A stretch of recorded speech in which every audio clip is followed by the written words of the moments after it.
सत करतार सिंह जी। धन गुरु नानक देव जी महाराज जी, राधे राधे। महाराज जी, हमने अपने महाराज जी के दर्शन नहीं किए, पर आपके वचनों से उनके दर्शन होते हैं। महाराज जी, आपका कोटि कोटि शुक्राना। महाराज जी, प्रश्न ये है कि वो कौन सी स्थिति होती है जब हम निराकार रूप को मतलब रूप में दर्शन करते हैं? देखो, जो आपका स्वरूप है वो आकार रहित है।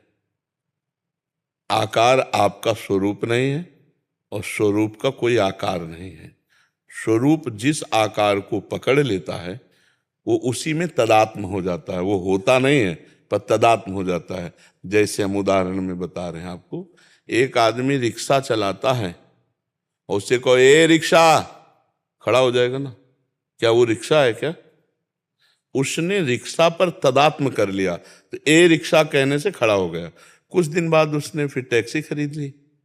अब उससे कहो ए रिक्शा, तो नहीं खड़ा होगा। उससे कहो ए टैक्सी, वो खड़ा हो जाएगा। वो टैक्सी है क्या? नहीं, टैक्सी में तदात्म कर लिया। तदात्म का मतलब समझते हैं ना, तन्मयता।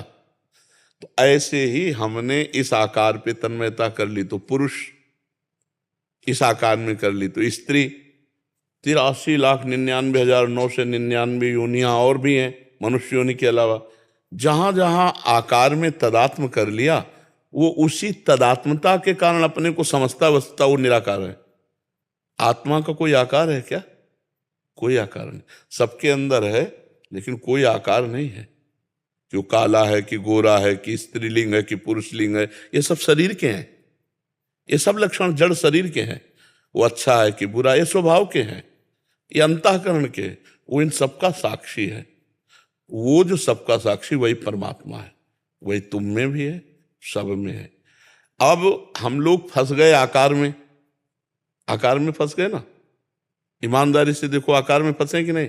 तो आकार से ही हम निराकार तक पहुंच सकते हैं। हमारे जो गुरु हैं वो आकार रूप धारण करके आए कि नहीं आए? निराकार तो नहीं, शब्द निराकार नहीं है, शब्द भी आकार है। जैसे हम बोला राम, तो आया ना आपके दिमाग में आकार, राम। शब्द आकार, शब्द देने वाले गुरुदेव आकार। उनकी आराधना करके जब हम आकार की आराधना की तो हमारा जो आसक्ति इस आकार में था उसे कम होने लगेगी, क्योंकि हम आसक्ति गुरु में करने लगे ना।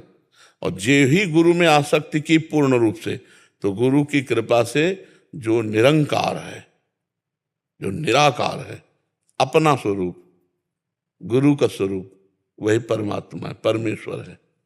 वही परमेश्वर है। ये अनुभव होता है अपने आप से, अपने आप का। ये बुद्धि से अनुभव नहीं होता, क्योंकि बुद्धि तो उसके द्वारा प्रकाशित है। समझ रहे?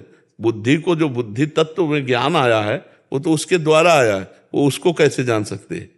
बुद्धि स्वरूप को नहीं जान सकती। स्वरूप बुद्धि को प्रकाश दे रहा है। अपने द्वारा अपना अनुभव होता है।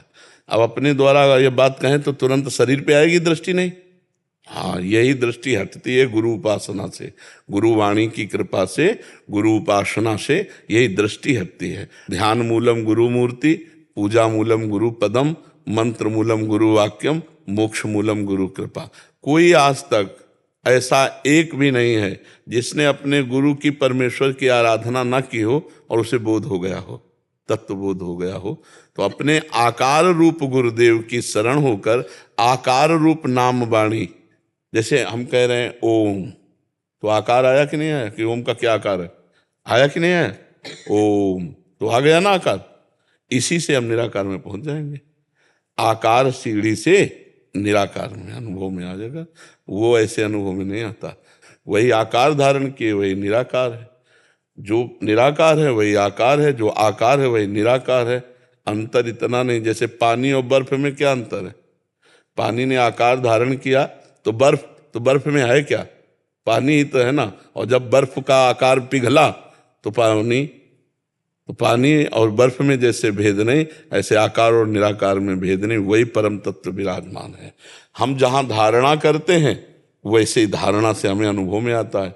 जैसे हम प्रगट में श्री विग्रह विराजमान करके, मूर्ति विराजमान करके आराधना करते हैं, तो इसी से हमारे अंदर जो भगवान विराजमान है वो प्रकट होने लगते हैं।